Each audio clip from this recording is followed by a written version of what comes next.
بسم اللہ الرحمن الرحیم۔ السلام علیکم ورحمۃ اللہ وبرکاتہ۔ امید ہے کہ آپ سب ایمان، صحت، عافیت اور برکت کے ساتھ ہوں گے۔ گزشتہ اسباق میں ہم نے فصاحت متکلم کو تفصیل سے پڑھا تھا۔ آج ہم انشاءاللہ سبق نمبر 8 کو پڑھیں گے، جس کا عنوان ہے بلیغ کلام۔ تو سب سے پہلے ہم عبارت اور ترجمہ پڑھیں گے، اس کے بعد انشاءاللہ تفصیل پڑھیں گے۔ فبلاغة الكلام مطابقته لمقتضى الحال مع فصاحته، والحال يسمى بالمقام، هو الأمر الحامل للمتكلم على أن يورد عبارته على صورة مخصوصة، والمقتضى ويسمى الاعتبار المناسب هو الصورة المخصوصة التي تورد عليها العبارة. مثلا المدح حال يدعو لإيراد العبارة على صورة الإطناب، وذكاء المخاطب حال يدعو لإيرادها على صورة الإيجاز، فكل من المدح والذكاء حال، وكل من الإطناب والإيجاز مقتضى، وإيراد الكلام على صورة الإطناب والإيجاز مطابقة للمقتضى. فبلاغة المتكلم ملكة يقتدر بها على التعبير عن المقصود بكلام بليغ في أي غرض كان، ويعرف التنافر بالذوق، ومخالفة القياس بالصرف، وزؤف التأليف، والتعقيد اللفظي بالنحو، والغرابة بكثرة الاطلاع على كلام العرب، والتعقيد المعنوي بالبيان، والأحوال ومقتضياتها بالمعاني. فوجب على طالب البلاغة معرفة اللغة والصرف والنحو والمعاني والبيان، مع كونه سليم الذوق كثير الاطلاع على كلام العرب۔ ترجمہ دیکھیے۔ بلاغت کلام، کلام کا مقتضی حال کے مطابق ہونا، اس کے فصیح ہونے کے ساتھ ساتھ، یعنی کلام فصیح بھی ہو اور مقتضی حال کے مطابق بھی ہو، اور حال جس کا نام مقام بھی رکھا جاتا ہے، وہ ایسا امر ہے جو متکلم کو اس بات پر ابھارتا ہے کہ وہ اپنی عبارت کو ایک مخصوص صورت پر لائے، اور مقتضی جس کا نام اعتبار مناسب بھی رکھا جاتا ہے، وہ وہی صورت مخصوصہ ہے جس پر متکلم کی عبارت لائی جاتی ہے۔ مثلا مدح ایک حالت ہے جو تقاضا کرتی ہے کہ عبارت بصورت اطناب وارد ہو، اور اسی طرح مخاطب کی ذہانت ایک حالت ہے جو تقاضا کرتی ہے کہ عبارت مختصر اور ایجاز کی صورت میں وارد ہو۔ لہٰذا مدح اور ذہانت دو حالتیں ہیں، اور اطناب اور ایجاز میں سے ہر ایک مقتضی ہے، اور کلام کا اطناب اور ایجاز کی صورت پر لانا مقتضی کی مطابقت ہے۔ بلاغت متکلم ایسا ملکہ ہے جس کے ذریعے متکلم بلیغ کلام کے ساتھ مقصود کو بیان کرنے پر قادر ہو، چاہے وہ کسی بھی غرض میں کیوں نہ ہو۔ تنافر حروف ذوق کے ذریعے پہچانا جاتا ہے، اور مخالفت قیاس علم صرف سے، ضعف تعلیف اور تعقید لفظی علم نحو سے پہچانی جاتی ہے، اور غرابت کلام عرب پر کثرت اطلاع حاصل ہونے سے پہچانی جاتی ہے، اور تاکید معنوی علم بیان کے ذریعے۔ اسی طرح احوال اور احوال کے مقتضیات علم المعانی کے ذریعے معلوم کیے جاتے ہیں۔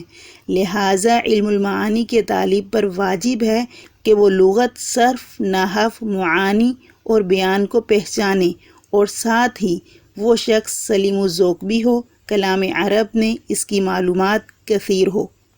اب تفصیل دیکھیے، اسے کتنے علوم کی ضرورت ہے، یہ کتنے علوم کے ذریعے سے حاصل ہوتا ہے؟ کہتے ہیں 6 علوم کے ذریعے سے۔ کیسے؟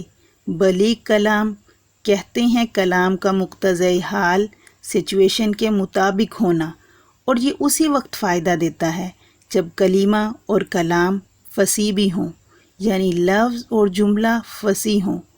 اس کے لیے ضروری ہے کہ ان 7 چیزوں سے خالی ہو: تنافر حروف، مخالفت قیاس، غرابت وغیرہ وغیرہ، جن کا ذکر ہم نے پہلے فصاحت کلمہ میں پڑھا ہے۔